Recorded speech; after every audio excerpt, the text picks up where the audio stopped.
अस्सलाम वालेकुम। Forces institute Bahawalpur में आप सबको वेलकम करते हैं। तो बगैर कोई टाइम वेस्ट किए, आप लोगों को पता है कि पीरा की जो टेस्ट है, रिटन टेस्ट की जो डेट है वो अनाउंस हो चुकी है और वो कब है, तो वो 16 मार्च 2025 को पीपीएससी कंडक्ट करेगा पीरा का टेस्ट। तो पीरा की तैयारी के लिए हमने सेशन शुरू किया हुआ था। तो आज जो है हमने मेन जो एमसीक्यूज है उनको डिस्कस करना है। 1898 जो क्रिमिनल प्रोसीजर एक्ट है उससे रिलेटेड। एक बात याद रखिएगा कि जो पीरा का 2024 का एक्ट है मोस्टली उसमें से होगा। ठीक है, अगर 30% की बात हो रही है तो 20 उसमें से एमसीक्यूज होंगे और बाकी जो 10 होंगे वो 1898 और दूसरा जो एक्ट है उसमें से होंगे। तो मोस्टली आपने 2024 वाले को कवर करना है एक्ट को। और इसके अलावा ये जो आज मैं एमसीक्यूज बताने लगा हूँ इनको भी कर लें तो ये भी आपके लिए बहुत ज़्यादा काफ़ी हो जाएंगे। आपको मज़ीद डिटेल में पढ़ने की ज़रूरत भी नहीं पड़ेगी। तो आज वाले जो एमसीक्यूज हैं ये बहुत ही ज़्यादा अहम है पीरा के लिहाज से। ठीक है, तो 50-60 एमसीक्यूज हैं, इनको आप लोगों ने बड़े अच्छे तरीके से कर लेना है। ठीक है, तो इसकी अगर हम मज़ीद डिटेल में बात करें तो पहला इसमें जो हमारे पास एमसीक्यूज है वो क्या है। Code of criminal procedure 1898 was passed. ये कब पास हुआ? 22 मार्च 1898 को। द सीआरपीसी 1898 कंटेन्स कितने शेड्यूल थे? 5 शेड्यूल थे। Code of criminal procedure 1898 contain dash sections. कितनी सेक्शंस थी? 565 जो है सेक्शंस थी। और इसके अलावा ये जो है क्या, प्रोसीजरल लॉ है। ठीक है, एज अ प्रोसीजरल लॉ। और इसके अलावा ऑब्जेक्ट इसका क्या है सीआरपीसी का? ये बेसिकली फैसिलिटेट करता है एडमिनिस्ट्रेशन ऑफ जस्टिस को। इसके अलावा code of criminal procedures was enforce on the first day of. कब इसको इन्फोर्स किया गया? जुलाई 1898 में। और इसके अलावा सीआरपीसी जो क्रिमिनल प्रोसीजरल एक्ट है डिवाइड ऑफेंसेस इन कितने काइंड्स, कितनी किस्में ऑफेंसेस को डिवाइड करता है? 2 टाइप्स में। ठीक है, और इसके अलावा an offence in which bail can be granted to the accused as a right is called. तो उसको क्या कहते हैं? बेलेबल ऑफेंस कहते हैं। The offence in which bail can not be granted, जिसमें बेल ग्रांट नहीं की जा सकती उसे क्या कहते हैं? Non bailable offence. An offence in which a police officer may in accordance with the second schedule or under any law for the time being enforced arrest without A warrant. अगर वो वारंट के बगैर करते तो वो क्या होता है? कॉग्निजेबल ऑफेंस कहलाता है। और इसके अलावा अगर नॉन कॉग्निजेबल ऑफेंस है तो वो क्या होगा? वारंट होगा। तो वारंट के साथ ही उसको आप कह सकते हैं विदाउट वारंट गिरफ्तार करेगा। तो ये कुछ अहम एमसीक्यूज हो गए। नेक्स्ट बात करें, allegation made orally or in writing to magistrate with a view to make action under code of criminal procedure regarding an offence is called. तो उसे हम क्या कहते हैं? कंप्लेन। के कंप्लेंट की है आपने। सेक्शन 109 की बात करें, security from vagrant and suspected person को कहा जाता है सेक्शन 109 में। और सेक्शन कौन से सेक्शन में वो कहते हैं? Deal with security for good behaviour, तो 110 के अंदर है। Under section dash CrPC magistrate में if he see sufficient cause dispense with the personal attendance, तो वो आपके पास सेक्शन कौन सा है? 116 हो जाता है। नेक्स्ट बात करें, एक conditional order for the removal of public nuisance can be made by magistrate, तो उसमें क्या होता है? आप फर्स्ट क्लास। सेक्शन कौन सा जिसमें deal with conditional order for removal of nuisance, तो वो 133 आपके पास हो जाता है। इसी तरीके से अंडर सेक्शन 143 है, मजिस्ट्रेट ऑफ फर्स्ट क्लास में order any person not to repeat और continue a public nuisance as defined in, तो उसमें क्या आ जाएगा? पिनल कोड है, स्पेशल लॉ है और लोकल लॉ है, तो ये सारे इसमें शामिल होते हैं। इसी तरीके से under section 149 every police officer may interpose for the purpose of preventing shall to best of his ability prevent the commission of any cognizable offence हो गया। सेक्शन कौन सा जिसमें हम कह सकते हैं पुलिस ऑफिसर जो है arrest any person without warrant, तो 151 सेक्शन के तहत। ठीक है, इसी तरीके से नेक्स्ट बात करें, पुलिस ऑफिसर में dash interpose to prevent any injury attempt to the committed in his view to any public property, तो क्या है of his own authority. Section कौन सा है, deal with information of cognizable offence, तो वो 154 हो गया।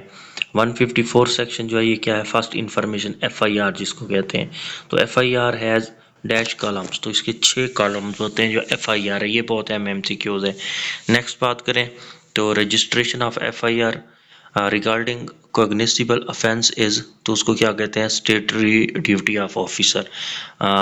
FIR can be logged by officer in charge of police station as the information of any person, तो कोई भी बंदा जो मालूमात देता है उसे फर्स्ट इंफॉर्मेशन रिपोर्ट कहा जाता है। FIR needs to be signed by informer, तो जो इन्फॉर्मर है वो साइन करता है। FIR is dash piece of evidence corroborative, तो ये कोरोबरेटिव जो है पीस ऑफ एविडेंस है। FIR is necessary to be read over to complain और इन्फॉर्मर बाय पुलिस ऑफिसर, तो उसको ज़रूरी समझा जाता है जो बंदा कंप्लेन कर रहा है। Under section 156 police an officer in charge of police station can investigate any cognizable offence without order of the concerned magistrate, तो वो 156 के तहत है। नेक्स्ट हम बात करें तो सेक्शन हमारे पास है 156 बी, इसमें क्या है, deal with the investigation against a woman accused of the offence of जिना, तो जिना से रिलेटेड 156 बी सेक्शन में किया जाता है। Dash section of CrPC provide procedure for submission of report under section 157 of CrPC, तो वो कौन सा सेक्शन है, 158 है। Under section 160 police officer has power to recover attendance of witness, ठीक है, तो ये विटनेस की अटेंडेंस की पावर रखता है। During process of investigation police officer record statement of witness under section 161 CrPC, ठीक है, तो ये आसान एमसीक्यूज हैं। इसके अलावा statement of recorded under 161 can not be cross examined. इसके अलावा evidence recorded under section 161 by police officer is corroborative types of evidence. इसके अलावा questions while recording evidence by police officer under section 161 CrPC must be answered by the witness. इसी तरह के section 164 क्या होता है, magistrate of first and second class जो है वो रिकॉर्ड कर सकता है स्टेटमेंट को। Any statement recorded by magistrate जो है वो 164 के अंदर क्या होती है, प्रेजेंस ऑफ एक्यूज्ड होती है। नेक्स्ट अगर बात करें upon statement recorded by magistrate under section 164 need to be given opportunity of cross examine to accused, ठीक है, तो ये कुछ अहम एमसीक्यूज हो गए जिनको आप लोगों ने बहुत अच्छे तरीके से करना है। नेक्स्ट अगर हम बात करें dash is essential for recording statement under section 164 certification by magistrate recording of confession of accused under 164 on earth is dash in the eye of law, तो वो क्या है, inadmissible। Police in case of deficiency of incriminating evidence can release a person upon his own bond. Section 170 CRPC deals with sending of case to magistrate. Under Section 172 CRPC, every police officer investigates a case need to record day by day entries in the diaries. A report of police officer need to be submitted before magistrate through public prosecutor. The challan form has dash column, तो चलान form जो है वो 7 columns होते हैं। Column number 1 of challan form क्या होता है, complain और इन्फॉर्मर। कॉलम 3 क्या होता है, वो basically accused related to under arrest. Column 4 of challan form deal with accused on bail. Column 6 की बात करें तो वो क्या होता है, form deal with witness.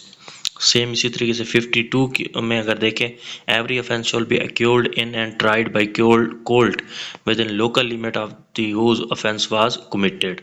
174 section की बात करें तो police to इंक्योर report on suicide etc, तो ये सुसाइड वगैरह 174 हो गया।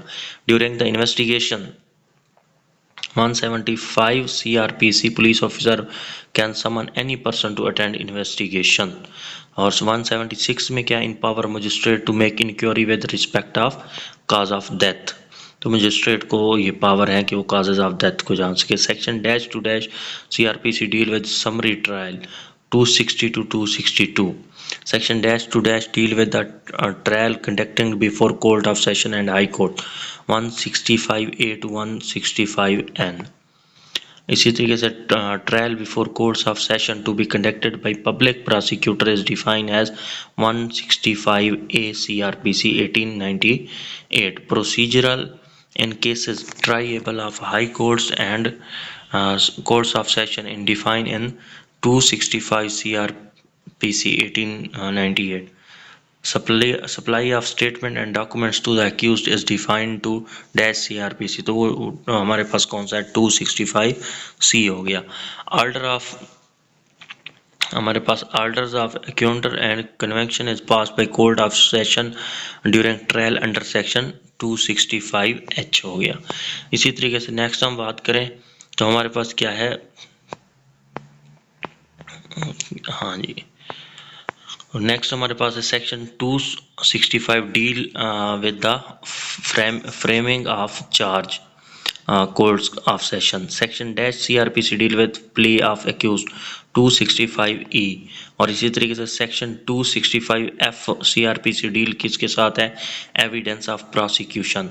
Statement under section 164 admissible is defined in 265J। Trial before high courts and courts of session is defined in chapter 12A। In case all investigation upon police report, copies of following documents shall be supplied free of cost to accused on no later 7 days before the commencement of the trial, namely तो इसमें FIR हो गई, police report, सारी चीज़ें जो है ना 161 to 164 sections हो गए, तो ये सारी चीज़ें देने के पाबंद होंगे। रिपोर्ट सेंड पे police officer incharge under 157 CRPC shall be submitted to magistrate by superior officer of police appointed by provincial government. Investigation against a woman accused in offence of जिना shall be conducted by police officer not below the rank of superintendent of police. तो ये कुछ अहम MCQs थे जिनको आप लोगों ने देखना है। बड़ा स्पीड के साथ हमने इनको देखा है, आप लोगों ने इनको आराम आराम से एक दफ़ा अच्छे से रिवाइज कर लेना है।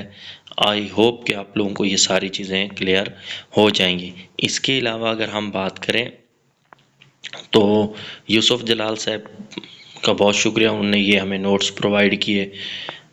अगेन यूसुफ जलाल साहब नैब तहसीलदार, तो उनका भी थैंक यू सो मच, उन्होंने हमें ये नोट्स प्रोवाइड किए। ठीक हो गया, तो ये आप लोगों ने MCQs अच्छे से करने हैं। और बाकी जो आप लोगों का अगर किसी किस्म का सवाल होगा तो हमारा नंबर आप लोगों को दिया गया है, आप उस पर हमसे रब्ता कर सकते हैं आसानी के साथ। आप लोगों ने याद रखना है कि जो अपीरा का टेस्ट है वो बेसिकली कब है, 16 मार्च 2025 को इसकी डेट जो है वो अनाउंस हो चुकी है। तो ये PPSC इसका टेस्ट ले रहा है। थैंक यू एंड अल्लाह हाफिज़।